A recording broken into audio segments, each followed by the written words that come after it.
greater concerns about his well-being recently. So today on November 17th, and Leslie in Israel sent me the beautiful live stream of the monks reciting these vows.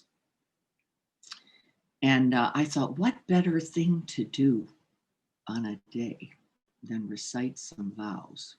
I can't think of a better thing other than what? Honoring them. And so I thought we would read these today. I will be reading them during the meditation after shamatha, calm abiding, breath awareness practice. But thank you, Leslie, because I was aware that today was the day of inviting in other Sangha members in Plum Village in France. And if you want to see that, maybe I'll try to find the link and get it up there for you before we sign off. I would say if you'd look for the date today and order of interbeing or the 14 mindfulness trainings, you would find them. And they have captured beautifully the ceremony of the day. And this very much, these next several pages, I'll just keep moving along as best I can and trying to offer that share to you. But I have sent it to many of you. Courtney, I'm not sure because I wasn't thinking out of the local area. I don't know if I got it to you, but I will make sure, I will make sure that I do today so that you can be sure to follow along. In addition, we will be meeting perfect timing once again, right before time of gratitude. We'll be meeting again at Quest Haven. Yay. I was up there in August, very with great fortune. Loving my week there. Thank you to all those again who came up to sit with me. And thank you to all of you who were thinking of me and practicing with me during that time. Was necessary practice time for me. We're going to be back up there on Saturday, November 21, for a half or full day, whatever day makes sense to you. Just let us know, would you? And I have had a few people saying they won't be signing up by the website, which is really not a problem. But then you have to really let me know when you're coming so that we can keep our numbers down. Our goal is to keep them around 15, very significantly spaced. Which won't be a problem at all. It does mean that much of the teachings will be moments of instruction and then a lot of silence, which is a beautiful, perfect way to be at Quest Haven because it's already speaking to us. We don't need words for that. Liz is going to be there and we'll be offering some gentle movement. There will be hiking for those who are interested in that. Otherwise, sitting, walking, being on that day. So I'm looking forward to sharing it with you. Right now, I think we have about 8 signups, or let me rephrase that, 8 people who have committed that they want to be there for half or part of the day. We will not be able to do a Zoom as we had hoped. We will be out in the middle of the labyrinth, which will make that impossible. And for the start. And then we're going to be in a lot of silence. I'll see what I can do with the phone a little bit, but just to get some of that on a recording for us. So we just have almost everyone here. I will check chat. Please bring the page down. Okay. Dennis, okay. Could you let me know, Dennis, when and how long of the day? you want to be there so that I can make sure we're watching our numbers. If you're going to be full day, let me know. Half day, which half, AM or PM, that would be helpful. Tanya, I think you also said you were planning to come for half day. If you could let me know which part of the day, I can get that recorded right here. So I'm, thank you, Dennis. I'm sure. We will be starting right at 9 a.m. So please get yourselves there around 8:30. We will have the gates open at 8:15. Okay, Tanya, thank you. And I want to really honor the day. I'm for a second here, apologize. I tried to put something up and it didn't right thing. So rather than that, which is not working well, let me just shift this up here. See if I can fix that. Nope, that's not going to work. Okay, so let's take a look at this. Thank you all for joining this morning. I will keep moving this and then refreshing, hopefully, so that everyone can see. Thank you, Leanne, also. Thank you, Adrian. Good morning. I have about 5 or 6 people there all day.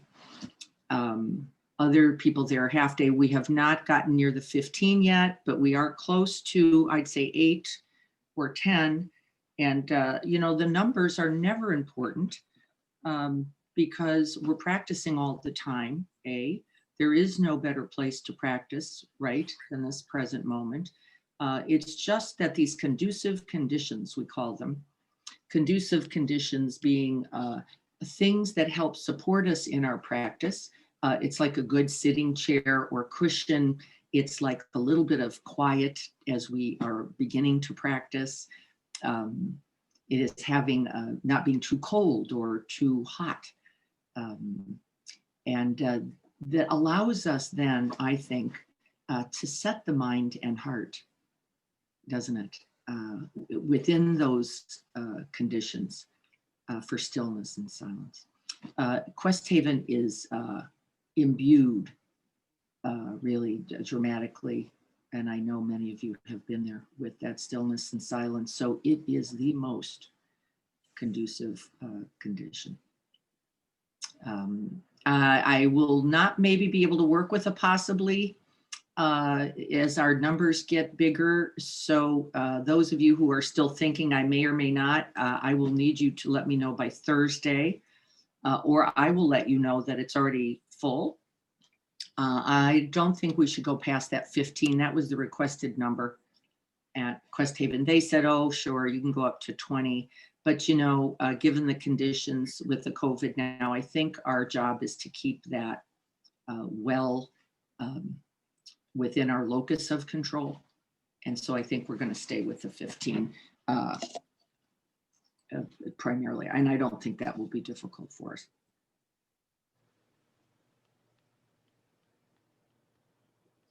Let me take a sip. Everybody turn off your phones, please, if you could. And so then let's take a look at these precepts. So a precept, intention, precept.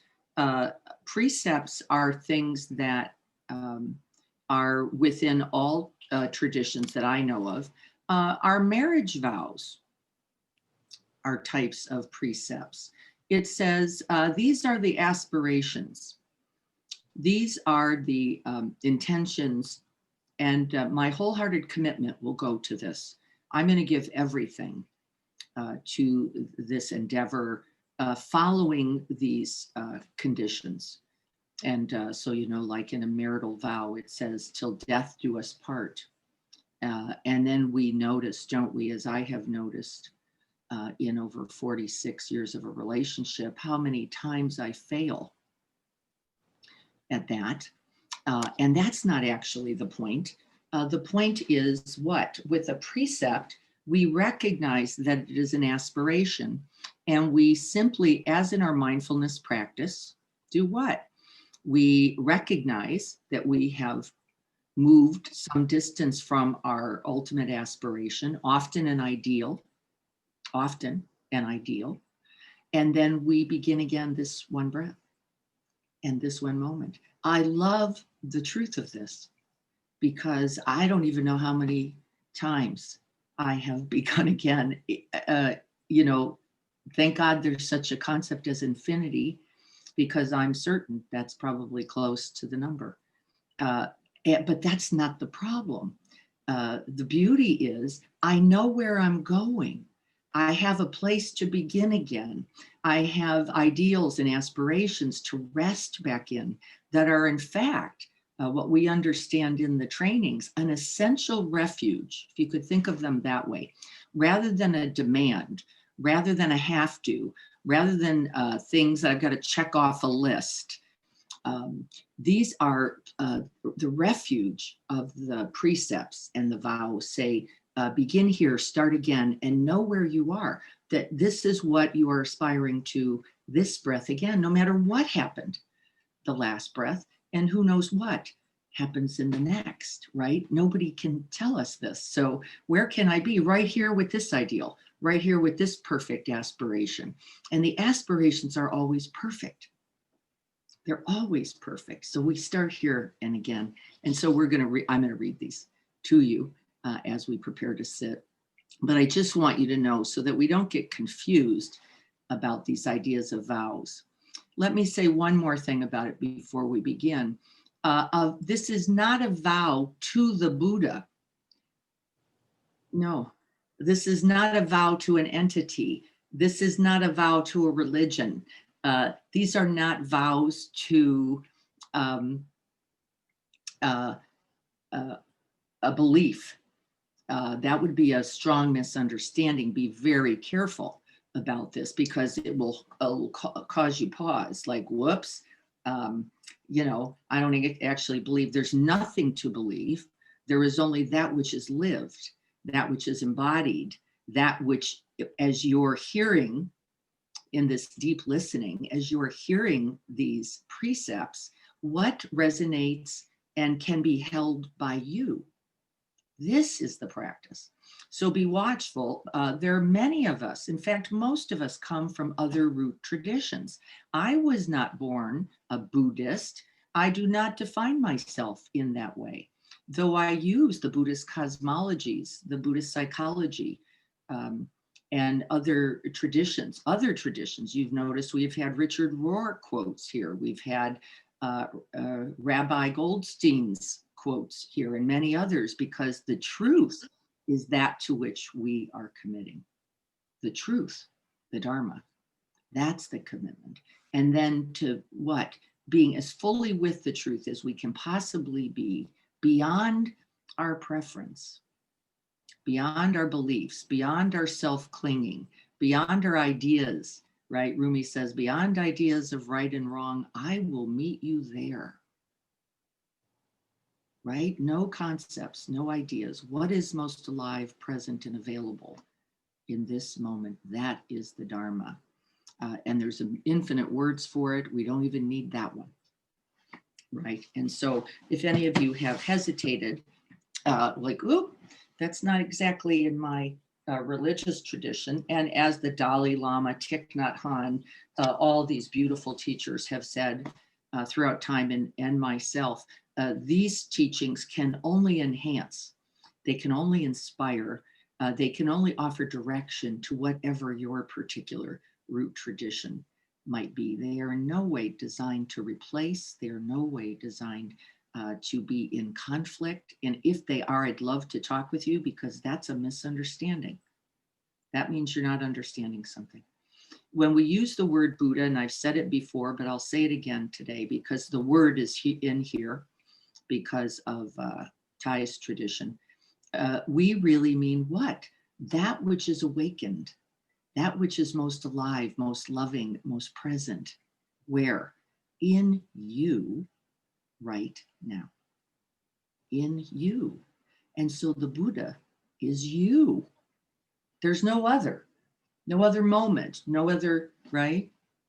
This is the path, this is the way, this very moment and what you can see and how you can then be inspired by it. So just to clear a few things up, I know we've struggled, all of us have struggled, including me, in the early days with whoops, I don't really want to be an ism anything. I want to be open to all truths from all traditions. And you hear me say that, don't you, in the aspiration, coming from all directions, all peoples, the truth that can be known and that which can't be. So there are 14 of these. These are very consistent with the Bodhisattva vows. Thai translated them, particularly in a time of war.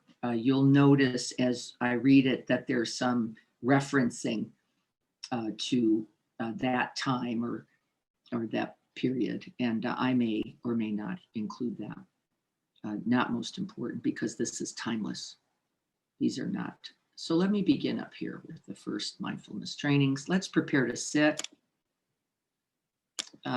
If you haven't received this from me, I tried to send it to as many as I could think of. This is what you will find in your inbox.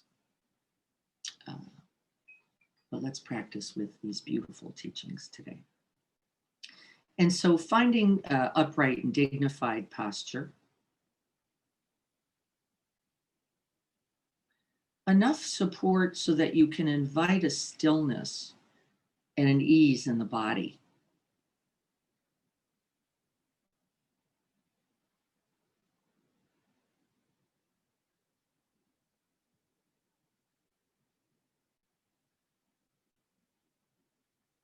The feet are on the floor, letting the natural bend of the knee support you, feeling the weight of the body in the hip, taking a good, deep, big in-breath, breathing in, and then out. Letting that body settle a bit, coming into your seat. Let's do it again. Big in-breath.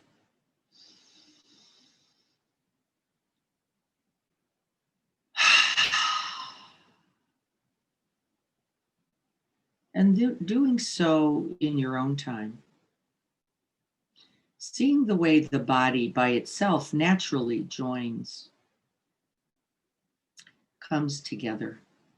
We're gathering the pieces into the whole.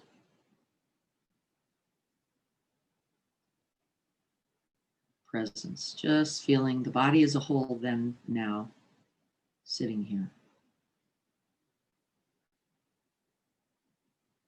We're not trying to interrupt the breath. We're not trying to breathe a certain way. We're just bringing awareness to the reality of this body and its continuous movement and flow. This is actually done so that there is nothing to hang on to. When we anchor to one point, which we can do and is a part of our practice, we actually can fixate, attach, identify, create a self there. This ever-flowing truth of the breath is closer to our true nature.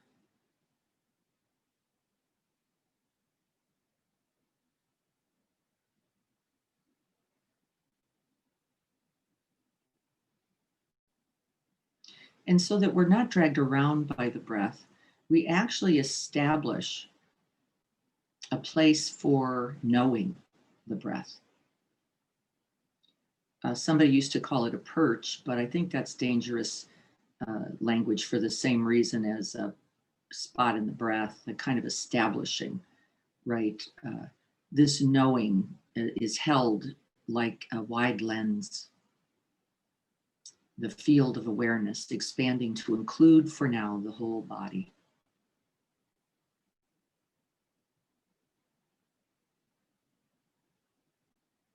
We soften the face, relax the shoulders.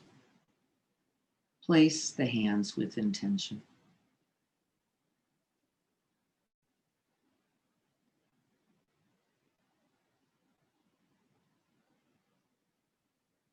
We settle the eyes. We drop the chin slightly.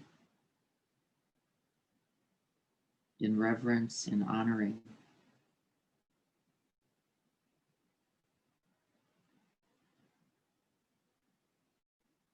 We still the body and breathe.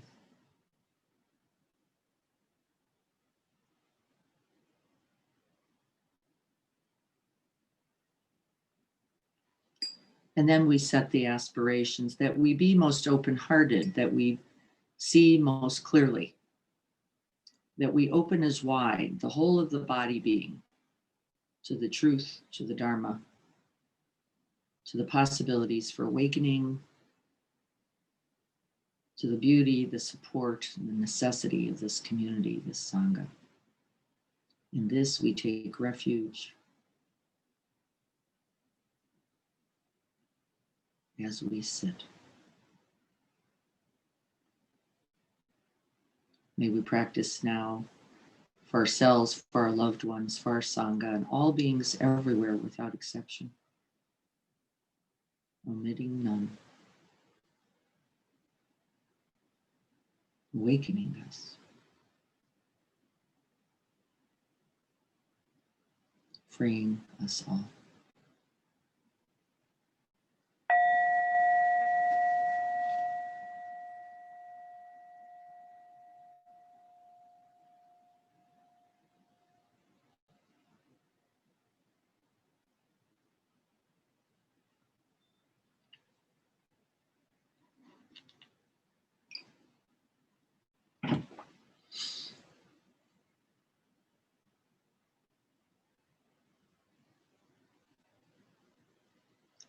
With each breath, letting go of the one before and the one to come.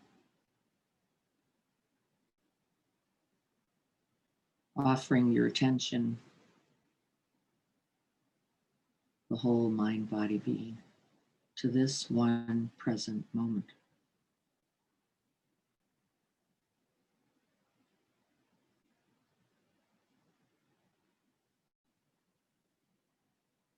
And the method is to directly experience the sensations of the breath moving in and out of the body.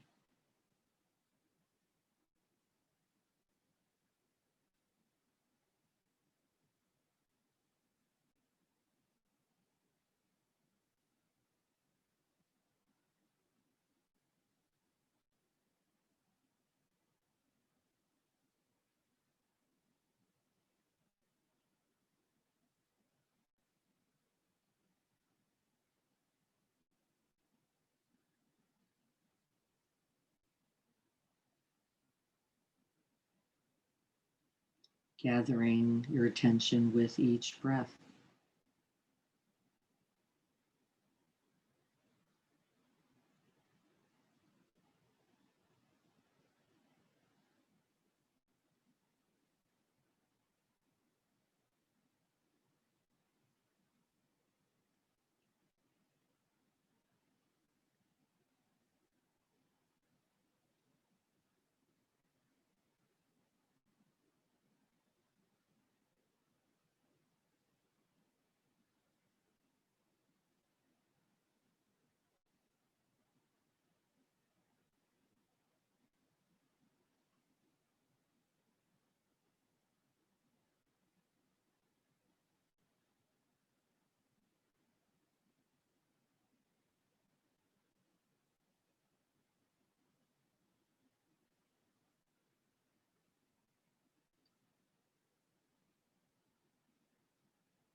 Whether you know it or not, you're actually realizing all of these precepts and vows right now as you commit yourself wholeheartedly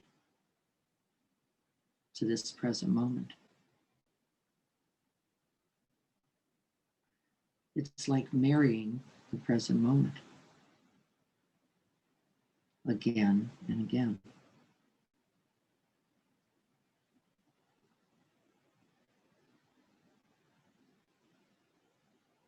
Unconditional, no matter what. These are the vows.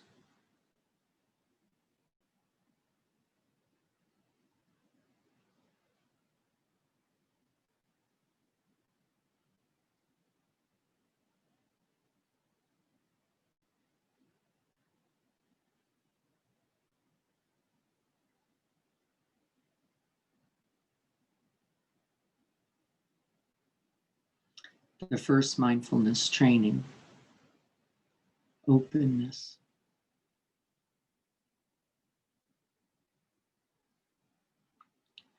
Aware of the suffering created, we are determined not to be idolatrous about or bound to any doctrine, theory, or ideology.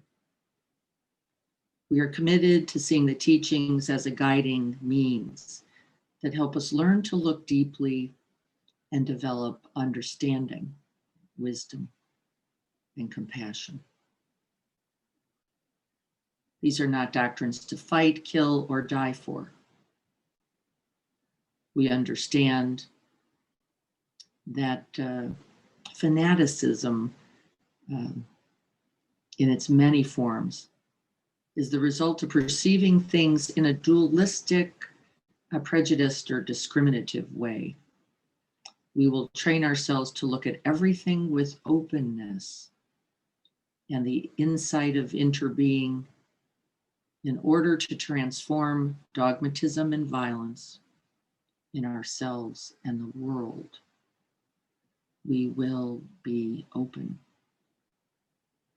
without prejudice, without bias, without preference.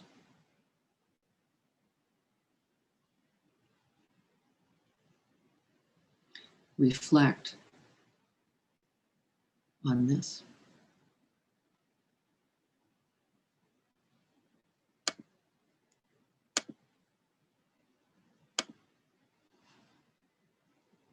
The second mindfulness training, non-attachment to views. Couldn't we use that now?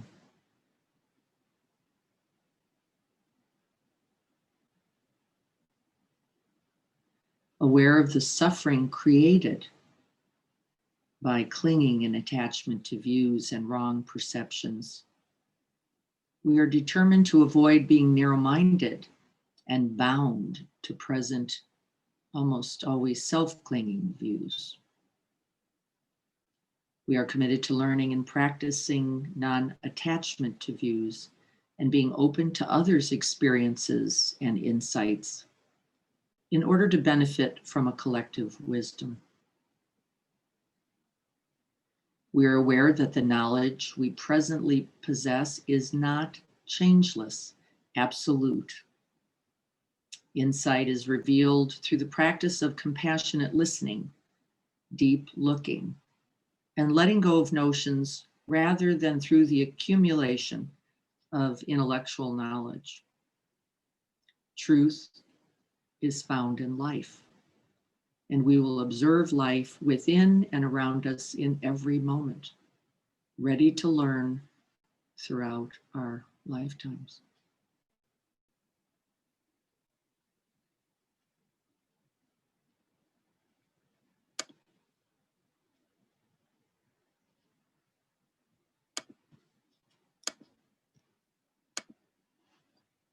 Reflect on this.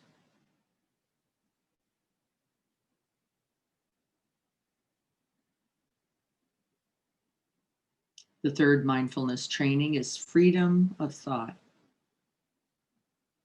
Aware of the suffering brought about when we impose our views on others, we are determined not to force others, even our children, by any means whatsoever, such as authority, threat, money, propaganda, or indoctrination, to adopt our views.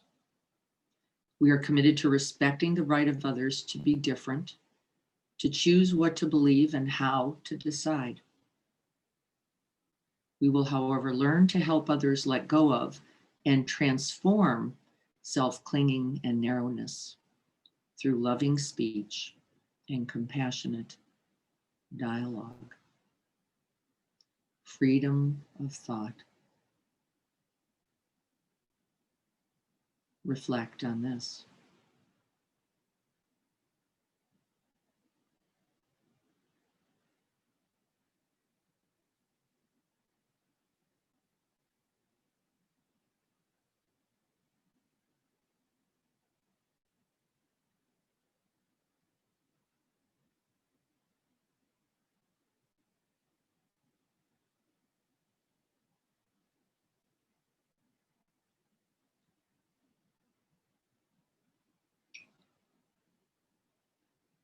And the fourth mindfulness training, awareness of suffering.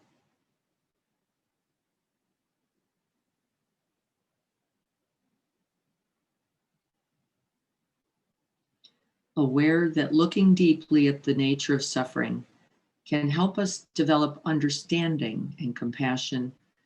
We are determined to come home to ourselves, to recognize, accept, embrace, and listen to suffering with the energy of mindfulness. We will do our best not to run away from our suffering or cover it up through consumption, but practice conscious breathing and walking to look deeply into the roots of our suffering.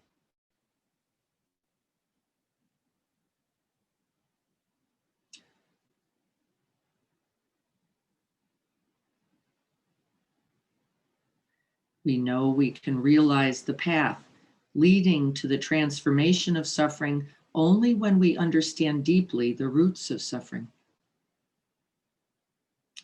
Once we have understood our own suffering, we will be able to understand the suffering of others.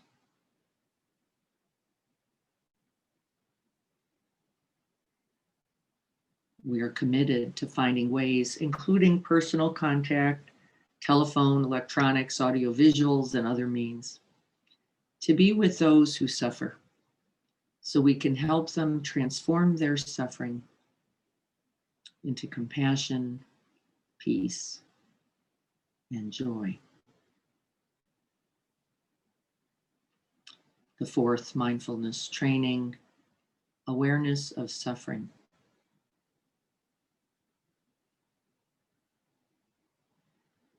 Reflect on this.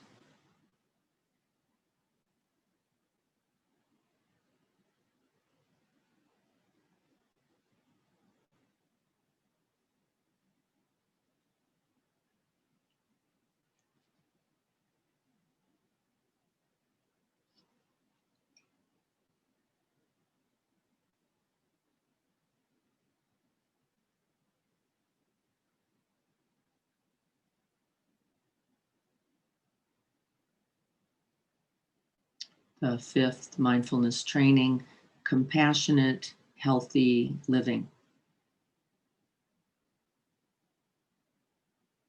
Aware that true happiness is rooted in peace, solidarity, freedom, and compassion. We are determined not to accumulate wealth while millions are hungry and dying, nor to take as the aim of our life frame fame, power, wealth, or sensual pleasure, which can bring much suffering and despair, not just thinking about oneself. We will practice looking deeply into how we nourish our bodies and minds with edible foods, sense impressions, volition, and consciousness. We are committed not to gamble or to use alcohol, drugs, or any other products which bring toxins into our own and the collective body and consciousness, such as certain websites, games, music, TV, films, and the like, even conversation. We will consume in a way that preserves compassion, well-being, and joy in our bodies and consciousness, and in the collective body and consciousness of our families, our society, and the earth. This is the fifth mindfulness training, compassionate, healthy living. Reflect on this.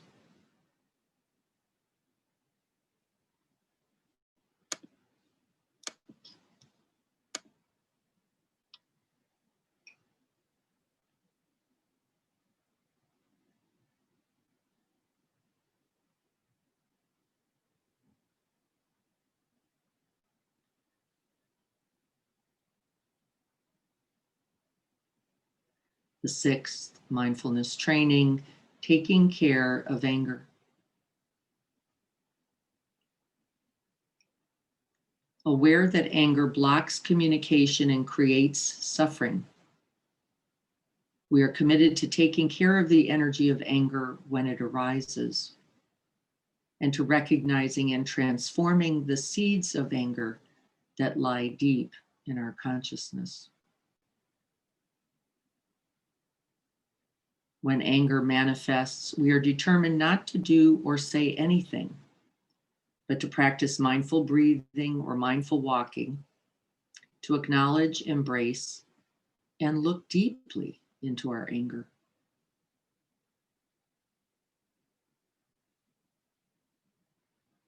We know that the roots of anger are not outside of ourselves, but can be found in our wrong perceptions and lack of understanding.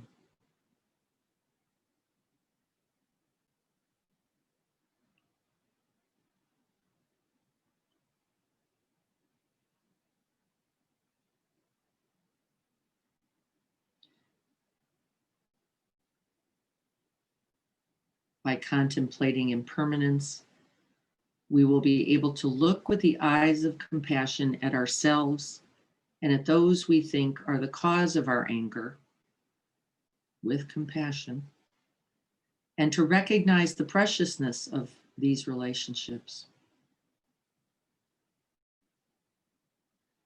We will practice right effort in order to nourish our capacity of understanding, love, joy, and inclusiveness, gradually transforming our anger, our violence, and our fear, and helping others do the same.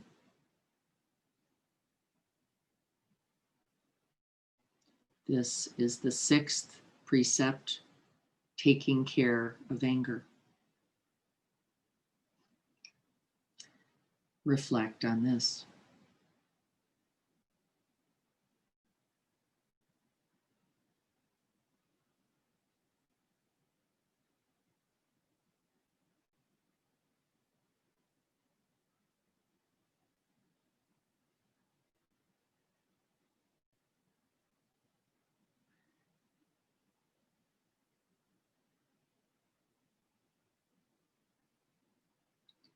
No matter what's happening, remembering to be here, to be most present, and to begin again.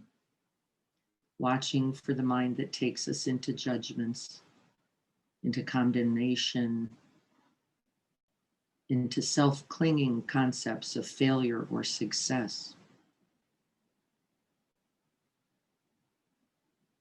We commit ourselves wholly to the present moment and to this one breath, where all aspirations, all vows can be realized. Only here,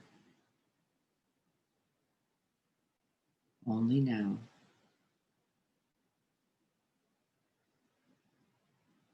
This one breath.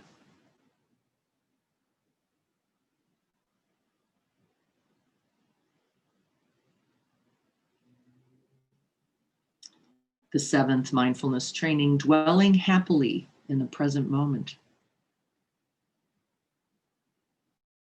Aware that life is available only in the present moment, we are committed to training ourselves to live deeply each moment of daily life. We will not try to lose ourselves in dispersion or be carried away by regrets about the past, worries about the future, or craving, anger, or jealousy in the present. We will practice mindful breathing to be aware of what is happening in the here and the now.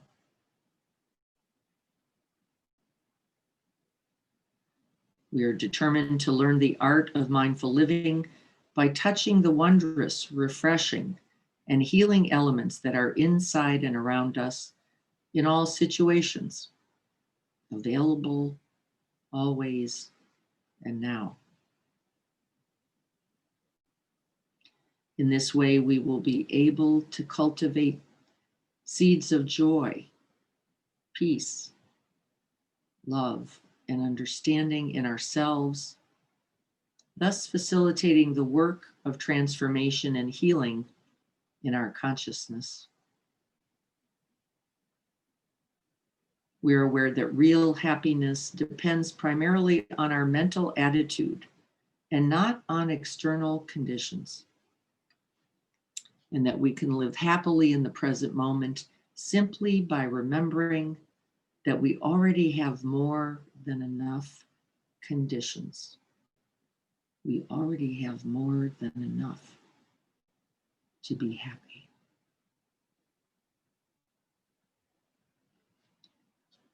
Reflecting on this seventh mindfulness training, dwelling happily in the present moment. Reflect on this.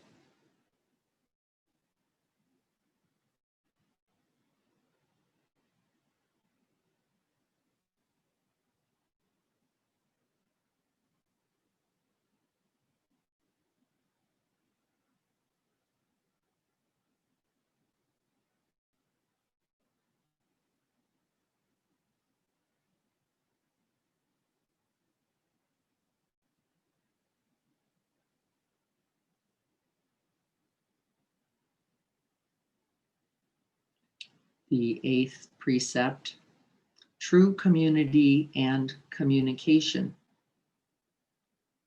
Aware that lack of communication always brings separation and suffering. We are committed to training ourselves in the practice of compassionate listening and loving speech. Knowing that true community is rooted in inclusiveness and in the concrete practice of the harmony of views, thinking, and speech.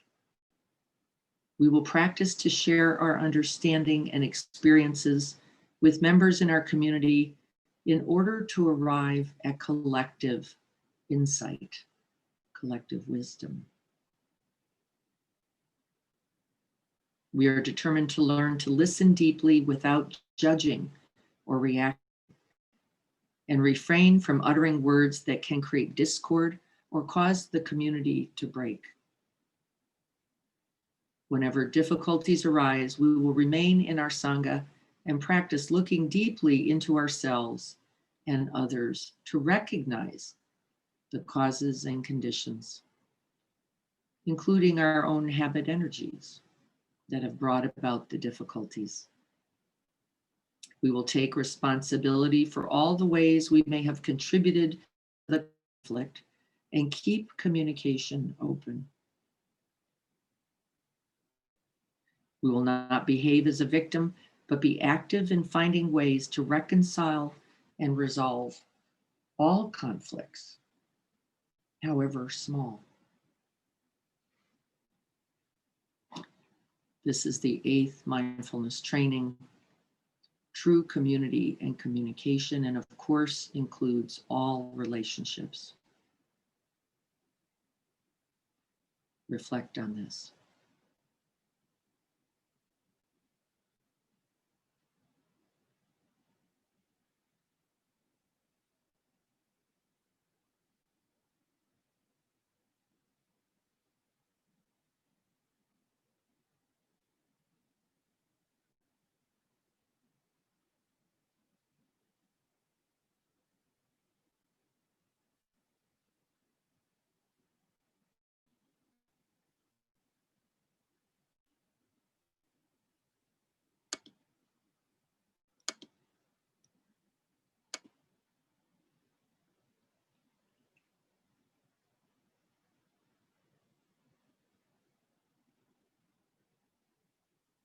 Set these intentions in your own heart and mind.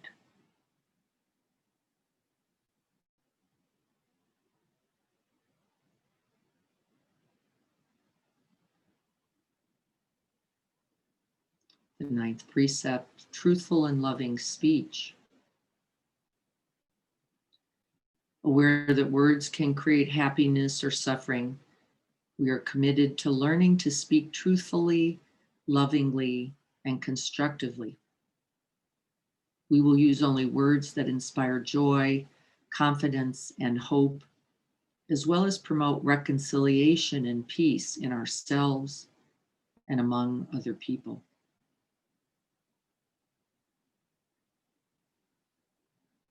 We will speak and listen in a way that can help ourselves and others to transform suffering and see the way out of difficulties. We are determined not to say untruthful things for the sake of personal interest or to impress people, nor to utter words that might cause division or hatred. We will protect the happiness and harmony of the community by refraining from speaking about the faults of others in their absence and always ask ourselves whether our perceptions are correct. We will speak only with the intention to understand and help transform or heal the situation. We will not spread rumors nor criticize or condemn things of which we are not sure. We will do our best to speak out about situations of injustice, even when doing so may make difficulties for us or threaten our safety. This is about taking a stand against that which we know is causing harm. This is the 9th mindfulness training, truthful and loving speech. Let us reflect on this.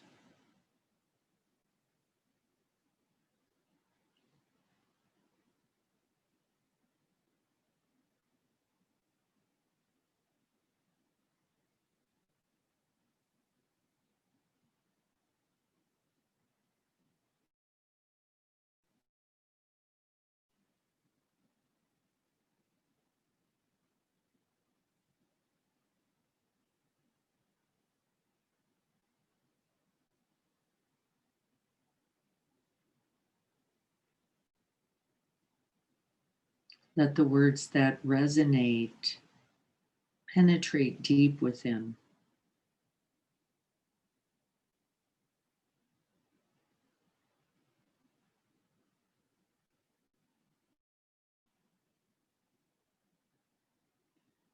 Let their aspiration become embodied and breathable.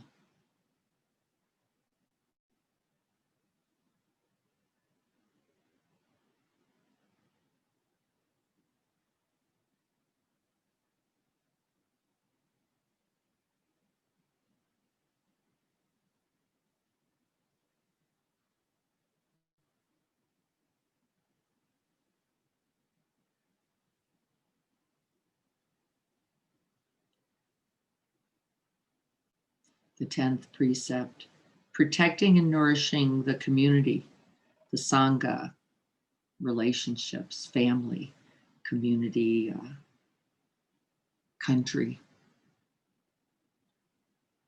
and beyond. Aware that the essence and aim of a Sangha is the practice of understanding and compassion, we are determined not to use the community for personal power or profit, or transform our community into a political instrument. As members of a spiritual community, we should nonetheless take a clear stand against oppression and injustice.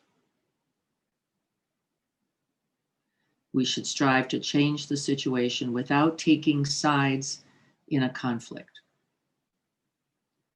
We are committed to learning to look with the eyes of interbeing and to see ourselves and others as cells in one collective body.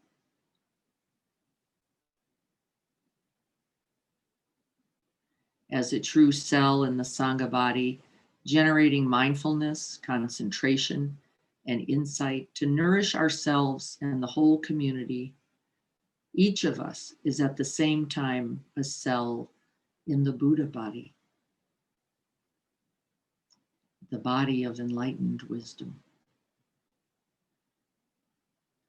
We will actively build brotherhood and sisterhood, flow as a river, and practice to develop the 3 real powers: understanding, love, and cutting through afflictions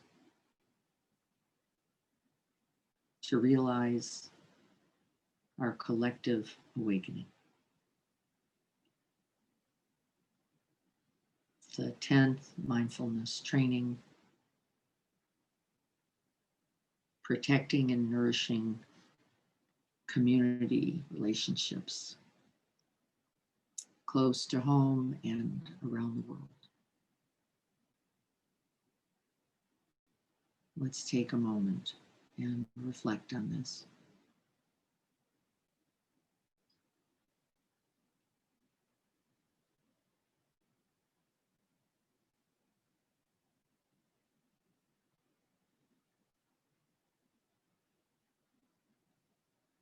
Setting a place for this aspiration in your own heart.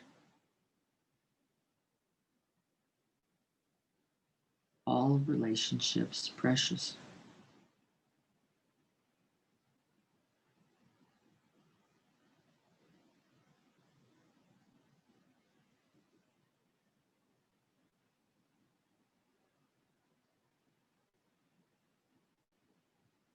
How do we nurture them?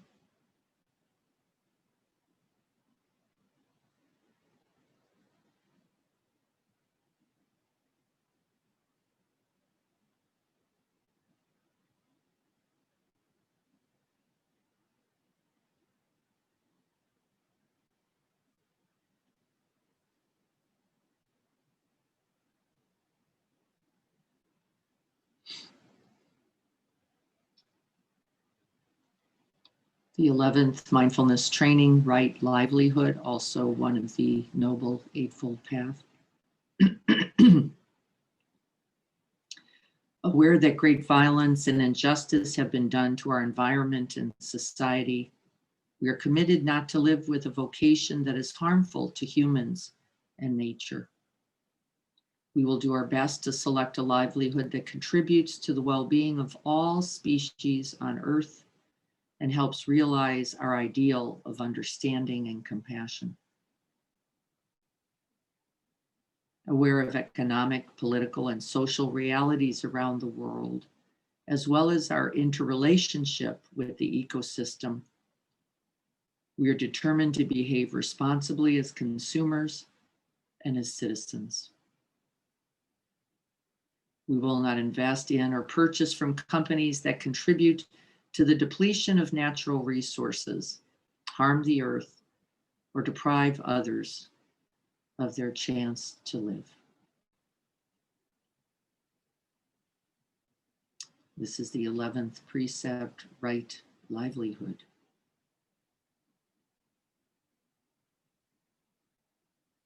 Let us reflect on this.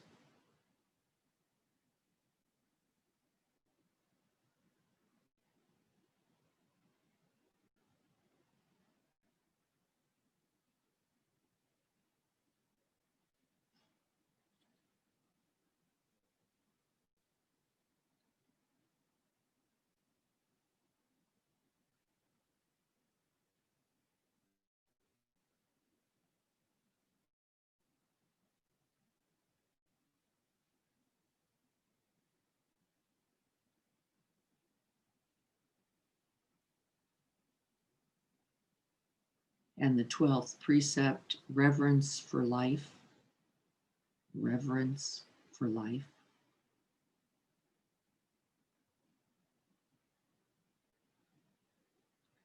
Aware that much suffering is caused by war and conflict, we are determined to cultivate nonviolence, compassion, and the insight of interbeing in our daily lives and promote peace, education, mindful meditation, and reconciliation within families, communities, ethnic and religious groups, nations, and the world. We are committed not to kill and not to let others kill. We will not support any act of killing in the world, in our thinking or in our way of life. We will diligently practice deep looking with our Sangha to discover better ways to protect life, prevent war, and build peace.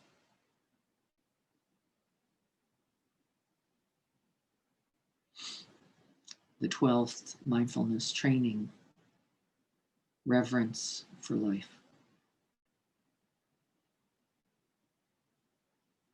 Let us reflect on this.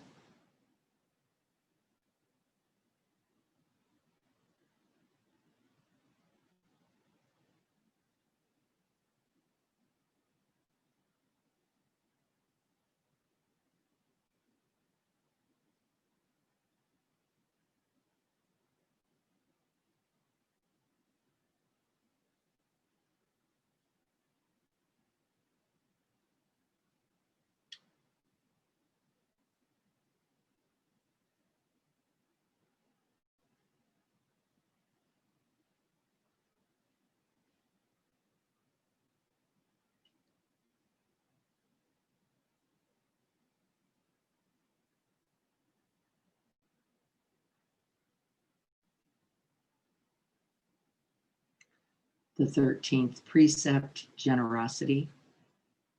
We remember generosity as dana paramita from the paramita study.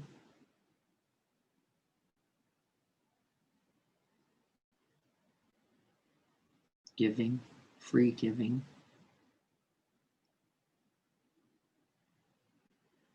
Boundless giving.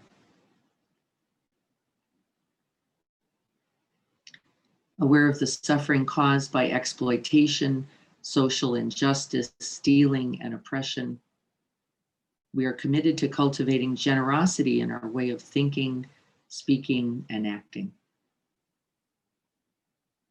We will practice loving kindness by working for the happiness of people, animals, plants, and minerals, and sharing our time, energy, and material resources with those who are in need.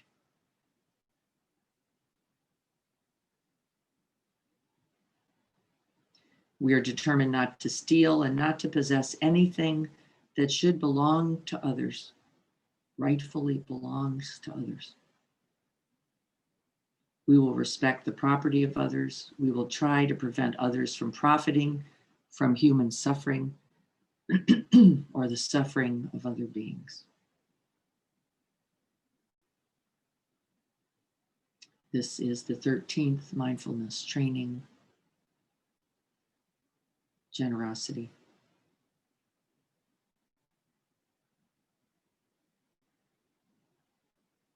Let us reflect on this.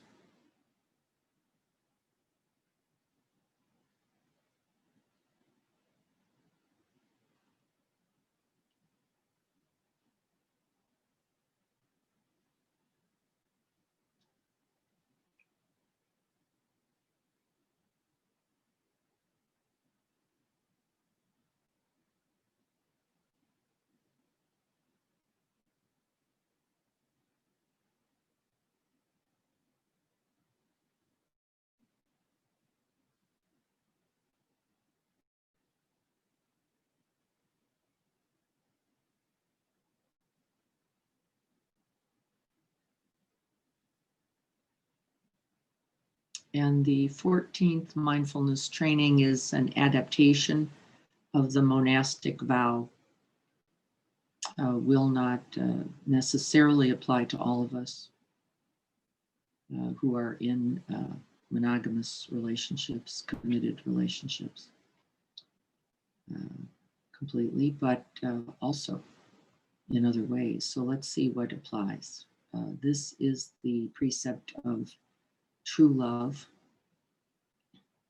Can also say non-exploitation. This is for lay members.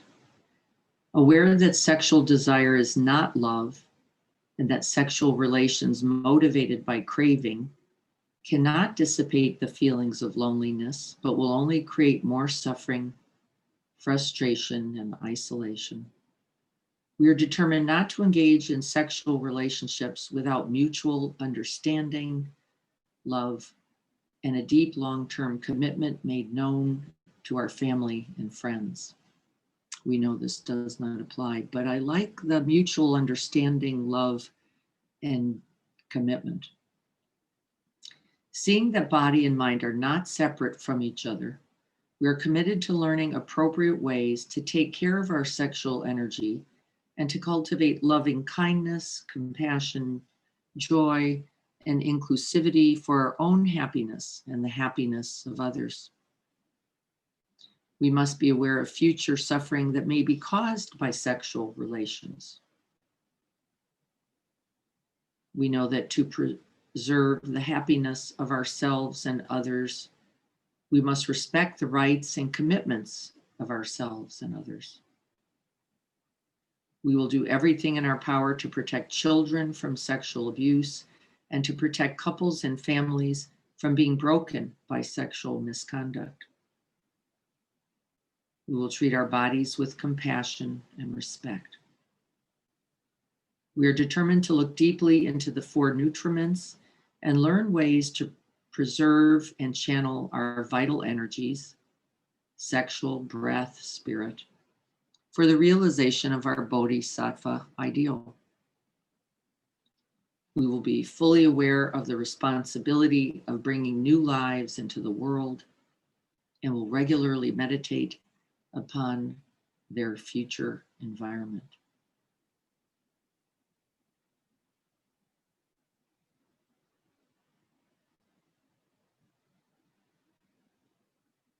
This is the 14th precept and mindfulness training, true love. Respectful engagement, honorable connection, respectful, compassionate, with regard for the potential for exploitation or harm. Let us reflect on this.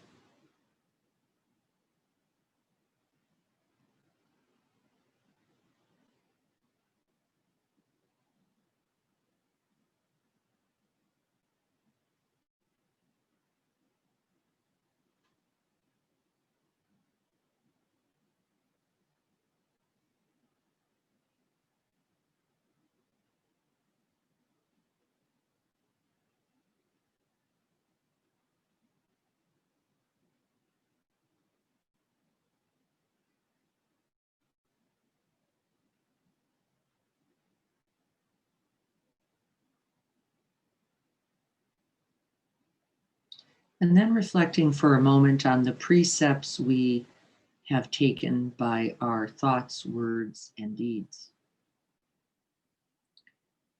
The precepts we live are those that are real, those that we actualize every day.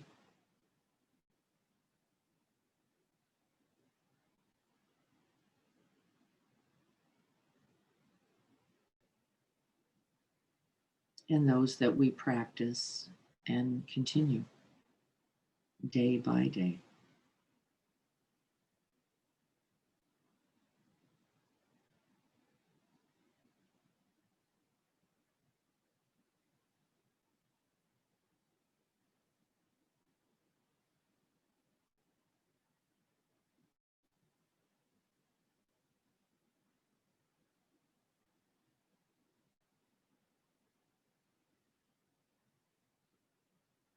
And letting go of all the words now, seeing if we can rest right there in that bodhisattva heart, the one that wishes for the end of suffering and to be a contribution to its end. This is the bodhisattva ideal.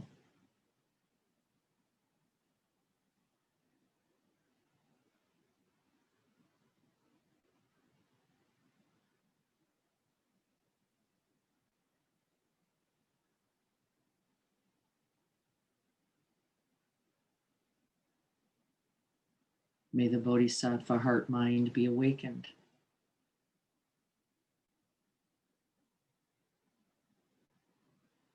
May it act as refuge and support on the path for ourselves, for others, and for all beings.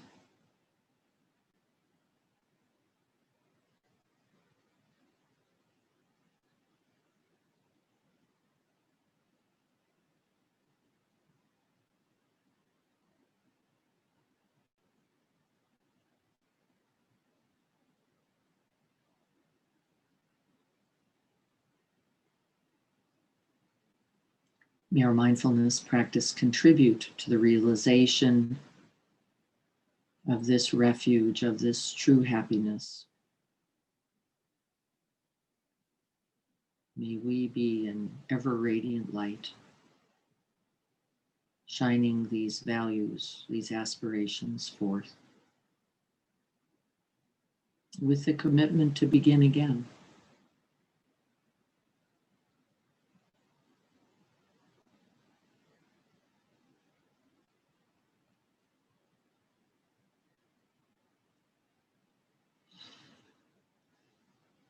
May we all be happy. May we all have ease.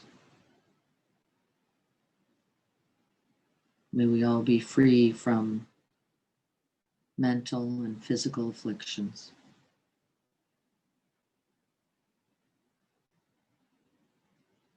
May we all remember, recollect, and hold these aspirations to the end of suffering.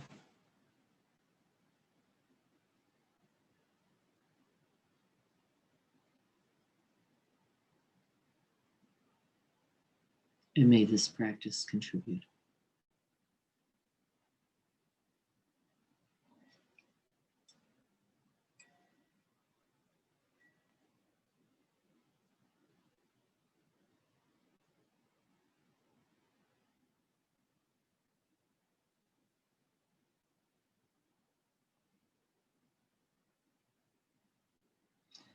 May the light of these aspirations shine through us, radiate out, and touch all beings, all things,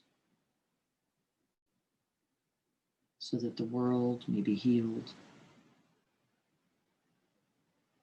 so that there be peace.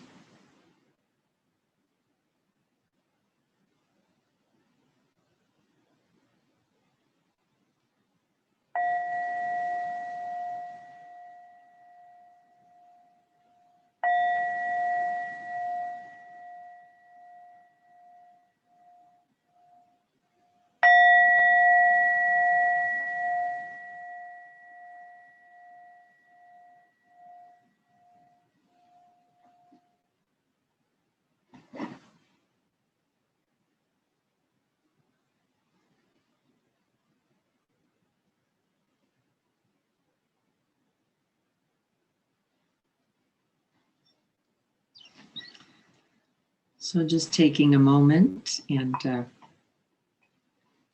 giving yourself a little stretch, creating a little more room and space in the body.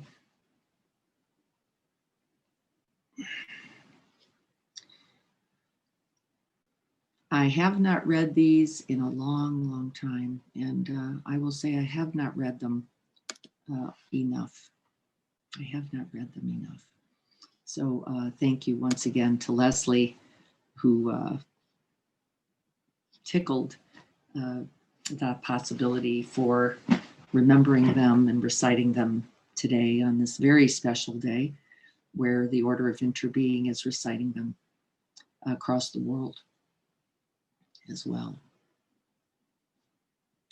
Okay, thank you, everyone. I want to talk a little bit about these precepts because I think for us, particularly in our Western world, it's very easy to turn these into commandments, to turn these into expectations, orders, demands,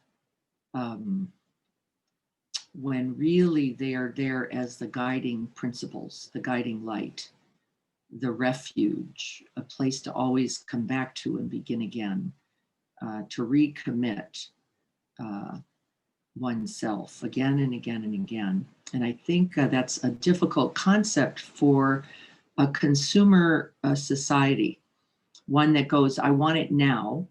I want it to be perfect now. I want it to be the way I want it now.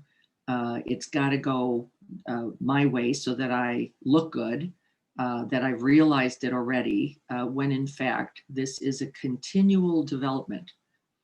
My understanding of these trainings now is very, very different than my understanding of these trainings when I first took them at Deer Park many, many years ago. I saw them as rules at that time, things to do and not do, and was somewhat rigid on occasion, both of myself and others, as it related to certain aspects of these trainings. And that has changed dramatically over the years and gotten much wider, much bigger, much more inclusive. In the order of interbeing, for example, they are primarily vegetarian or vegan. And I love their commitment to that. We live in a world that is generally not that. And how to still then take on the aspiration of causing least harm when we know that we're going to be consuming animal, for example. How do we do that? Is there a way? And I believe, in fact, that there is. I don't think that this means that everyone will become vegan today. I don't think this means that everyone will stop having sex today who's not in a committed relationship. I don't think this means that if you're working in an alcohol industry, that you're going to get a new job today, for example. I think it is, how do I continue? And really, our mindfulness is continuous, isn't it? How do I continue to turn towards right inward measure, to be looking at every moment about how do I do this right now? What's the most skillful, most compassionate, most wise, most generous possibility, most loving possibility just right now? And that for many of us does not mean quitting a job, though it also means quitting a job for some of us, doesn't it? Okay, like, no, enough. I cannot continue in this way without causing infinite harms, both to myself and to others. And so, but nobody assesses that when. Nobody says there is no absolutes in this, like now. It's how do I begin moving towards these values, these aspirations and ideals in a continuous, ever-present, ever-mindful way. And again, noticing where we are in alignment and where we are not in alignment can be equally beneficial. Where there is equal mindfulness, this is our equanimity practice. Can I hold myself when I believe I am realizing the ideal? And can I hold myself equally when I am certain that I have not? Is also a part of our path and practice. Can I be compassionate towards myself as I am successful and also as I am not meeting the ideal? Because we have to do both on the path. We cannot find the way without also stepping in the muddy water, without also moving off and then feeling and seeing and knowing the effects, right? This is an essential part of the path as well. And I have plenty of opportunity to see where I have stepped in the mud. And now, with much greater compassion, this is the good news. See my own pain, my own fear, my own confusion, my own greed, my own wanting it a different way, and can begin again, right in the midst. So I'm wondering today, just for a moment, if you want to share a particular precept that may have resonated for you. I'd love to hear from you. Is there one that kind of rang out as, wow, that's a place I really want to work. That's a place where my joyful efforts feel activated. where I really would like to work, practice, and be a little bit more. Anybody, you can chat into that. I'd really like to hear that. I certainly had one in particular resonate for me today. By the way, it may not be the same tomorrow, but today, as I was looking at these precepts, one in particular rang out for me, and I'm wondering if that happened for anyone else. Come on, say hi. Let me know what you're thinking.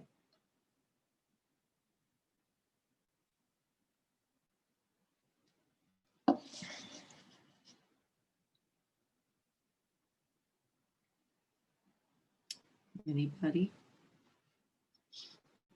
Maybe I'll share mine while you're thinking. Yes, to remember where I need to serve to take care of the anger in myself. Yes, Dennis, isn't it true? We tend to think if only I could get those people to stop something, then it could be of greater benefit. The one that struck me, and again, they're all essential, meaningful, and valuable. The one that struck me was compassionate, more conscious consumption. And I read it in a few places, different places. But the one that really I'm working on is this healthy living. I've noticed that I have, over the past many months since returning from Nepal and India, moved more and more into sugars. Little piece of bread here, candy there, a comfort food over there. And I am now feeling the toxic effect, I could say, of that becoming a little more of a pattern. And so I've made a commitment prior to today to start really being more watchful of consumption. I had already been doing a pretty good job of watching my time on Facebook, of not watching excessive amounts of news, that kind of consuming information, even not just edibles, right? Information, what I listen to, what I watch and see, where I place myself in spacious places versus being contracted in too large venues or with places I don't feel safe or protected. I was felt like I was doing pretty well there, and actually have noticed that I have not been doing well in the area of food consumption, both out of some old habits as well as family members who have a different eating pattern, which is not mine to adjust. But it's very easy at times for me to default into that with bread or refined sugars. And I am publicly declaring that I am going to be more mindful, more watchful, more loving and compassionate to myself in that regard. And I feel good about that commitment. So it's again a refreshing of that commitment, a remembering, a coming back to home base. Wait a minute, I'm now not being as kind, as loving to myself as I need to be to sustain ourselves in these uncertain and challenging times. So that's just mine. Let's see, do we have anybody else who has a thought about that? Let's look.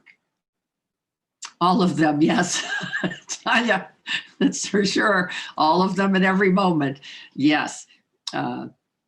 Training in true love. Yes. All of them are that, in fact, aren't they? There's not one. Yes, Adrian, I know.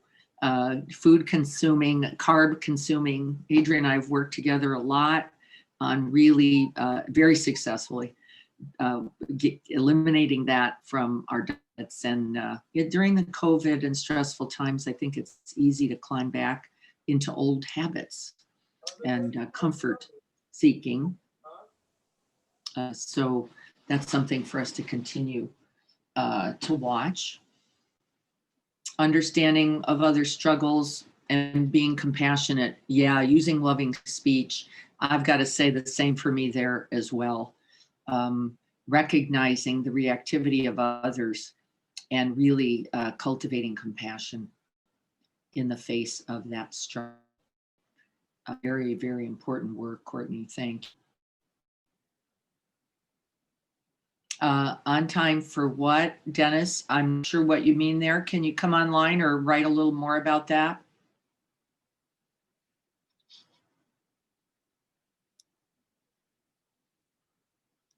I'm not sure what you're referencing there. Hey, Diane, it's Seth. Yeah, hi, Seth. Just, there was, like throughout the whole thing, there was like these things that would really strike me. I think in almost every training. And so two of them were the right livelihood. And also then in the last one, when it said compassion for my own body,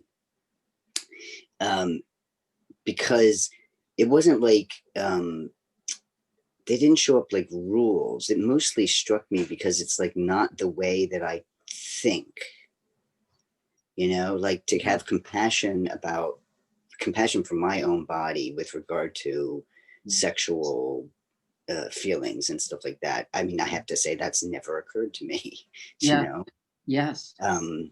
Or to think of, right livelihood.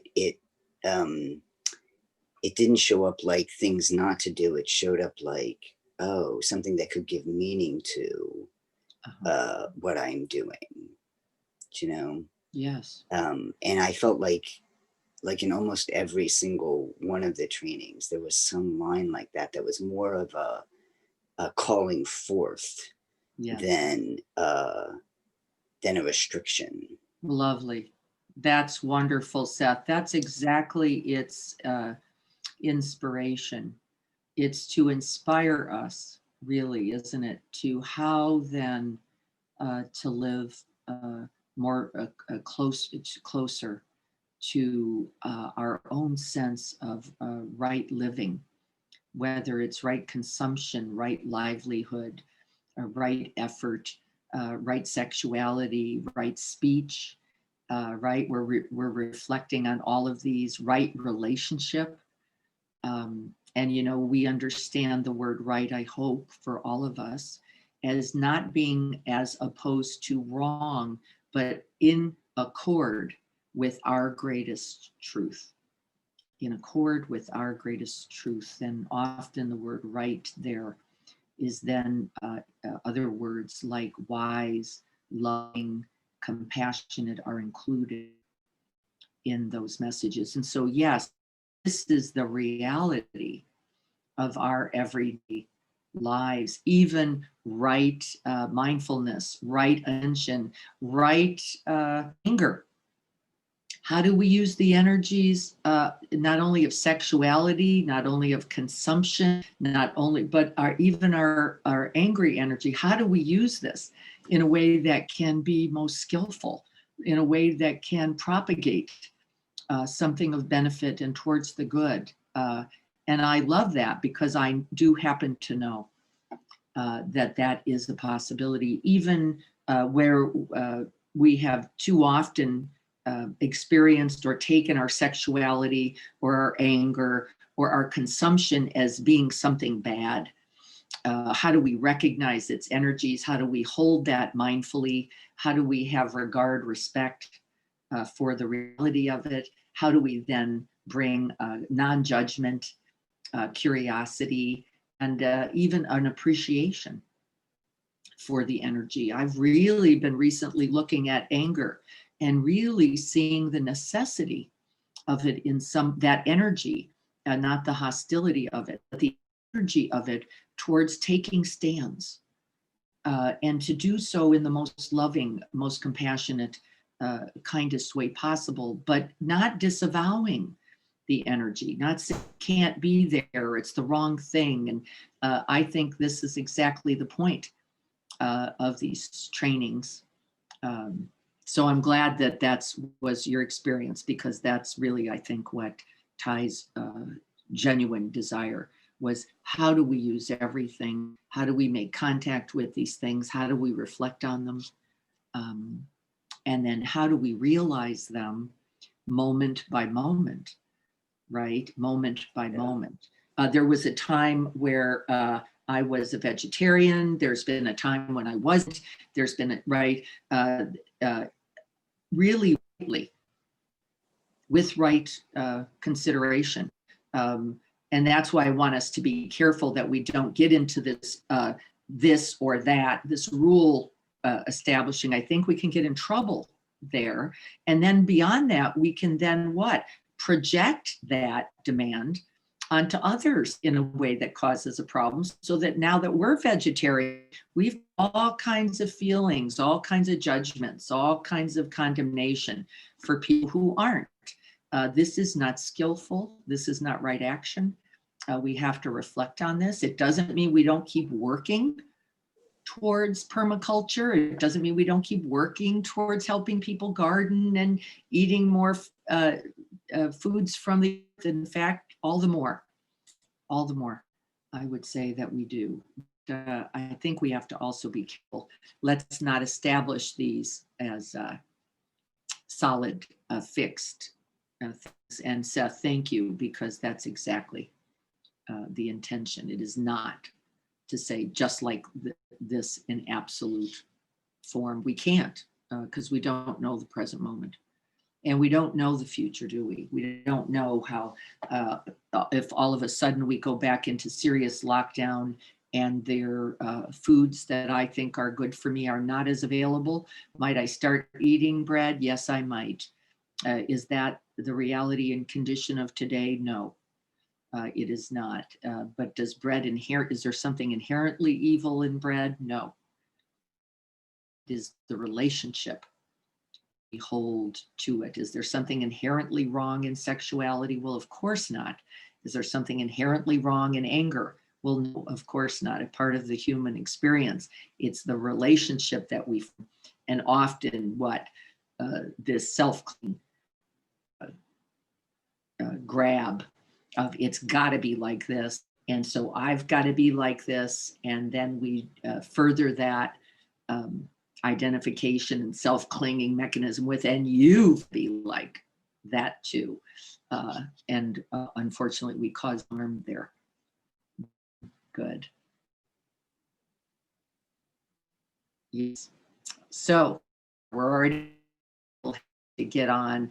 Thank you so much. I was so grateful again to Leslie for the reminding me. I was looking at it and even really sharing it, which I am so grateful that she sent me a little tickler last night that went, yep, this is a beautiful practice and essential. I know it's already 8:30 and we have to go. May we just place our hands together. May we wish that all beings be free from suffering, that all our thoughts, words, and deeds contribute to it, and contribute in every infinite form and way possible to the contribution to the good. May this too be used as the path to the end of suffering. May we all have a good and blessed day. May we make it so by our own presence.